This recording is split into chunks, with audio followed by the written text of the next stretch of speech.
companhia de Marília Flores. Marília, prazer tê-la novamente. Prazer ter você, Paulo. Abílio Ribeiro Alves. Tudo bem? Tudo bem. Para mais um encontro desse projeto Língua Viva, em que vai se abordar hoje um tema muito instigante, né? Ferocidade fratricida. Isso. Né? Sobre o que aborda essa temática que vamos debater aqui hoje. Quer começar? Pode você. Posso começar? Eu, na verdade, assim, eu vou falar um pouco do ciúme, né? Só que eu vou falar de uma coisa positiva no ciúme, né? Por incrível que pareça, o ciúme é sempre um sentimento que as pessoas não gostam, né? Mas eu vou falar de algo positivo do ciúme, porque o ciúme ele tem um papel positivo de separador. Na verdade, o Lacan vai dizer assim que o ciúme ele mais constitui o objeto do que é determinado por ele. Então, ele tem uma função de constituição do eu e do outro. Quer dizer, então, ali onde tem uma identificação com o semelhante, o ciúme vai introduzir uma divergência em um objeto terceiro, que faz com que seja substituída aquela confusão afetiva da identificação especular e ambivalência por uma tendência, como é que se diz, separadora mesmo, né? Essa substituição. Então, introduz esse objeto terceiro e passa a ter uma relação triangular. Né? Sai de uma relação especular para uma relação triangular. Quer dizer, e isso que introduz é esse ciúme, essa rivalidade. Quer dizer, tem uma função positiva separadora. Né? Então, eu vou falar de um aspecto positivo do ciúme. Sim, porque se você pega, talvez, né, o aspecto estruturante, né, que constitui, né, o objeto, é uma maneira, uma abordagem interessante de você poder falar do ciúme. Né? A questão é quando a gente fica na coisa da dualidade imaginária, né? Exatamente. Dessa especularidade, dessa rivalidade, que aliás assim, interessante, porque é um tema bastante atual do que a gente viveu aí, né? Porque a gente pode pensar essa questão aí dos gêmeos do livro, os dois irmãos, né? Então, assim, há esse duplo que são os gêmeos, mas a gente pode pensar esse duplo também, quer dizer, no próprio sujeito, né? Esse duplo, essa dualidade, esse duplo no sujeito, ele é o resto, né, do outro no sujeito, né? Dessa alteridade.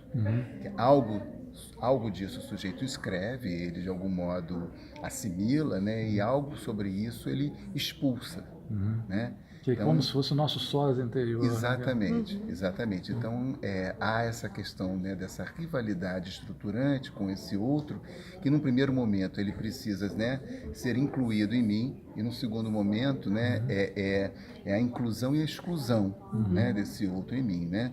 E isso é um processo fundamental, estruturante no sujeito. Mas, obviamente, que esse outro retorna em vários momentos, como esse duplo, né? Esse duplo que Freud chamou de estranho familiar. Né?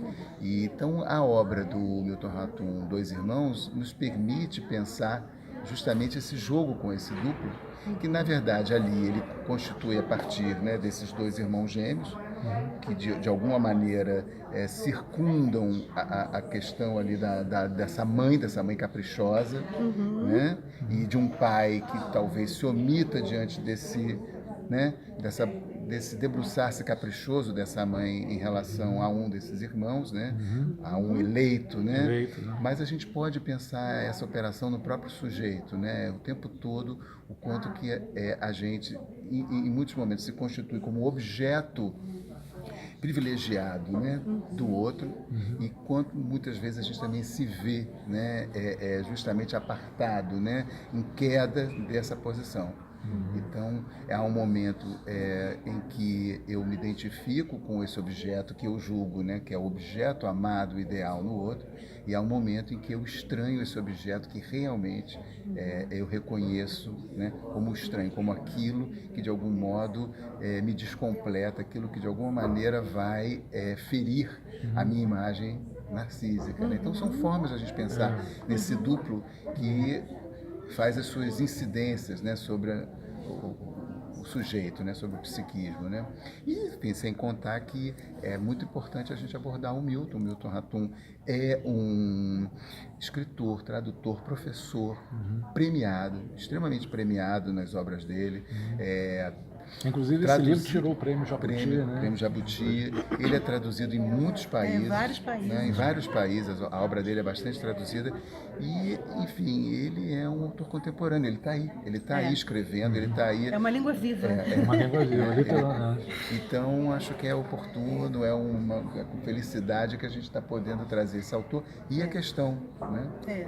É a questão, né, até dessa coisa do ciúme, da rivalidade, também com uma função, né, de socialização do eu, né? Quer dizer, é um acabamento do eu, uma função que socializa, né? Sim, Quer dizer, é preciso enfrentar esse outro que eu, de algum modo, reconheço, me identifico, esse outro também que eu estranho e, portanto, eu rivalizo, né? Esse enfrentamento é uma forma de você simbolizar, de você, de algum modo, elaborar essa relação, né, de vizinhança, de irmandade, de amizade, que, né, nos tempos de hoje, né, quer dizer, o sujeito brigava com quem, na verdade, né? Ele estava brigando com o seu amigo de Facebook por conta da divergência política, ou ele estava brigando, talvez, com ele mesmo. Suas próprias Né? inquietações. São questões que a gente pode, né, talvez, lançar. Com certeza. Né? Enfim. Isso aí. Ok. Olha, muito sucesso em mais esse novo encontro. Obrigada. Obrigado. É sempre um prazer tê-los aqui Muito no Divã. obrigado. Obrigado aí por Obrigada, vocês estarem Paulo. presentes aí. Né?